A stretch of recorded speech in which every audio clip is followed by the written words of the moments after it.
Sam Simmonds, Billy Vunipola. These are your two number eights.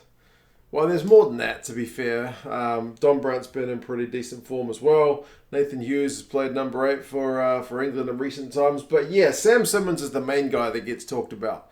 And Billy Vunipola is the incumbent who often gets criticised.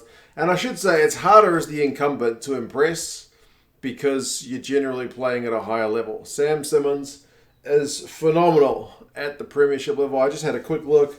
He's like top try scorer. He's one of the top run meter guys, although he is behind Don Brandt for that. Clean breaks, he's also behind Don Brandt, but he's really up there. Defenders beaten, turnovers, like the guy is everywhere. But can he do it at test level is the question, and he has had a crack at test level before, admittedly when he was only like 23 years old. He's now 26 and undoubtedly a better player than he was when he was, in his early 20s, now that he's in his mid-20s. Bigger and stronger. So what is it about Simmonds that Eddie saw in 2017-18 that firmly put him behind Billy V in the pecking order for England? We'll go through some of his numbers when he did get a chance at the test level. And we'll have a look at Billy's recent numbers to see, is Billy still putting in a shift or has his performance kind of noticeably dropped off? It's a bit of an apples and oranges one given the time difference between the games, but I still think it should be kind of an interesting little read. Now, Simmonds, he played for England 7 times.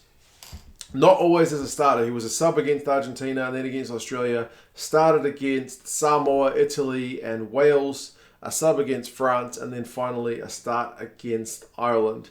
He only played about 359 minutes. I think he only went the full 80 twice amongst all those games. And he did have some noticeably good performances. He was the man of the match against Italy. He scored a couple of tries and got a try assist in that game. So in that game, he was absolutely phenomenal. But it's a bit hard to take an Italy performance and say that's kind of the benchmark for why your man should be in the team. He averaged like 32 run meters over the course of his, as I said, brief test career. But 96 of those were against Samoa, and 75 of those were against Italy. So when I read Sam Simmonds' stats, it does strike a little bit of kind of a flat track bully because he plays Ireland, he gets 15 run meters. He plays France, he gets 25 run meters. He plays Wales, he gets 16. So he was largely kept pretty quiet against some of the bigger teams in terms of his running game. Only really managed clean breaks against Samoa and Italy. Defenders beaten, 5 against Samoa, 6 against Italy, and then amongst all the other teams, he got 1.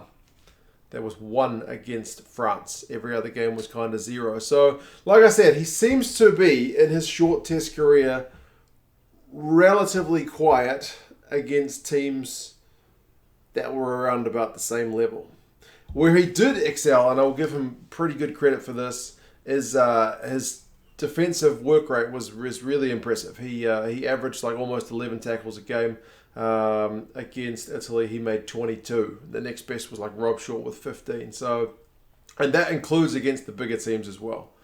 And I should say, in that game against France, when he came on as a substitute, he came on pretty early for Hughes, so he played like a full hour, even though he was a substitute. So, yeah, it's a tough one. He does concede a wee too many penalties, averages a penalty a game, but overall missed tackle rate's pretty good.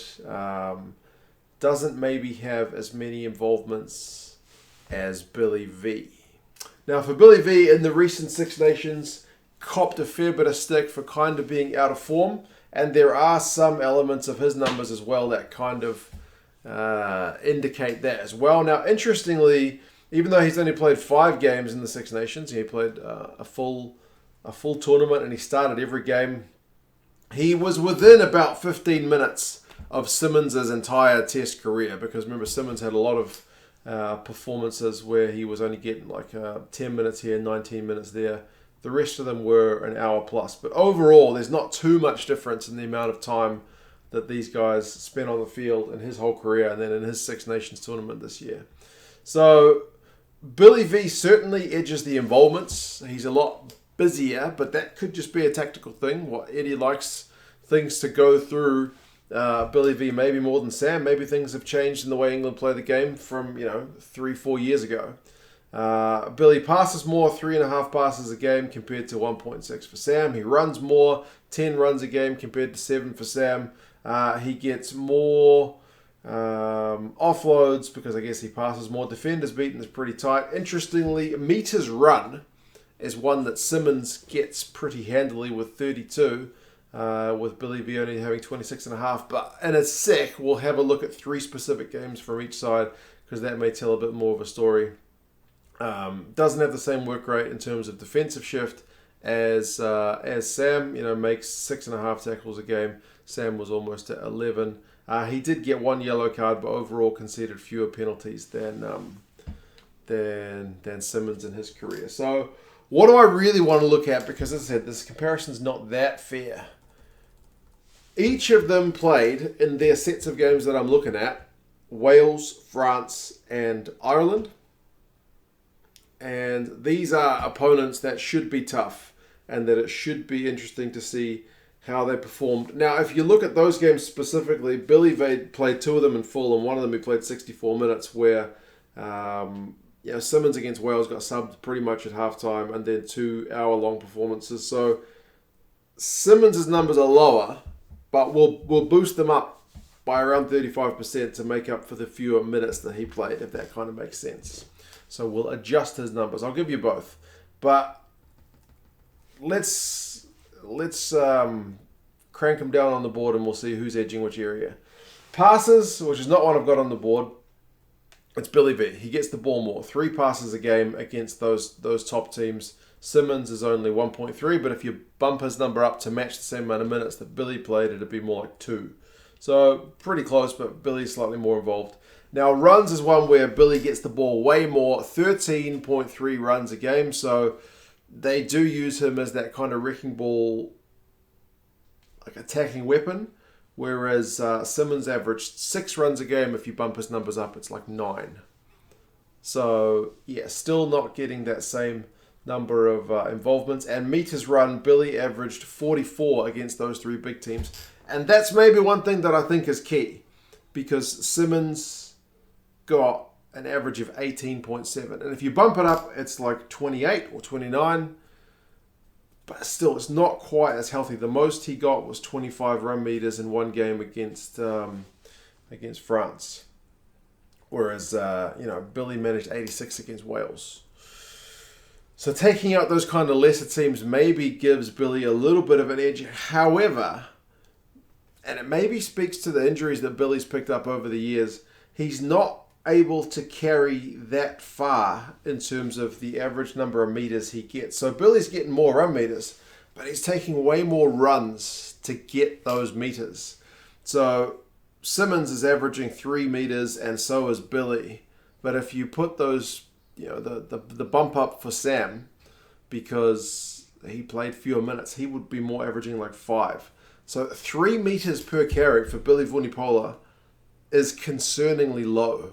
That's one thing I think Eddie will definitely not be happy with. Ideally, a guy like that should be getting 4+ meters. So, yeah. Clean breaks is pretty much even. Defenders beaten, Billy is a lot more. Averages almost 3 defenders beaten a game, whereas Sam, even with boosted numbers, would struggle to get 0.5. So 1 every other game.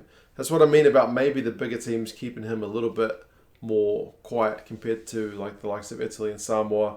But that being said, his tackle rate is phenomenal. If you boost it with the adjusted percentage, he's like 15 tackles a game to Billy's 6. So, yeah.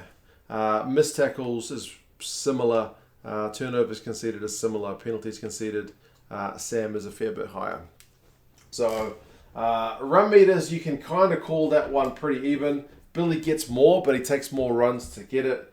Defenders beaten is certainly Billy. Tackling is certainly Sam. And penalties conceded in terms of a good stat. Billy is, discipline-wise, a bit of a safer pair. But, yeah, there's nothing in Sam's international numbers which scream he should have been the number 8 for England for a long time now. But as I said, this is very old data. And Sam has certainly gone on. He's a European champion now, so he's certainly gone on to develop as a player. He is still definitely worth a crack, and especially when you look at Billy's numbers. He's very busy, but he's less effective than maybe he used to be. So how's this going to play out for the two guys going forward? Does Eddie have a problem with Sam? Does Eddie just like the 30 extra kilos that Billy's got to provide? It's a hard one to say. But obviously Sam is a top-class player, and in most countries he's certainly in their team. But as I said, you got Don Brandt and other guys in Hughes and so on as well in England. So there's still plenty of talent in that area. It's not an area where you're short on form. But yeah, thought it was an interesting look because Sam has had an international career, even though it was a wee while ago. You guys let me know your thoughts. Do you think Billy needs to step back for a bit, maybe get himself fully fit? Do you think Sam, based on his Premiership form, justifies a spot? Because I was talking to one of the guys on Patreon and gave James Lowe as an example of a guy who looks phenomenal at club level and then when takes the step up, maybe doesn't quite fit the bill. I mean, Mark Ellis scored, how many tries did he get? 11 tries for the All Blacks, but I think 6 of them were against Japan. So it sometimes does depend on the level you're playing at as to how we judge your performance level. So you've got to be able to do it against the best. But anyway, you guys let me know your thoughts. Do you think Sam Simmonds going forward for England is a shot? Maybe not when Eddie's in charge. Do you think Warren could pick Sam for a potential Lions berth? I wouldn't have thought so with the quality you've got in some of the other countries as well. Tulupe Faletau, CJ Stander, even Matt Ferguson's been putting in some good shifts. It'd be hard for a guy not playing any test rugby to jump the queue for mine. But anyway, you guys let me know your thoughts, and I'll talk to you again soon. See you later.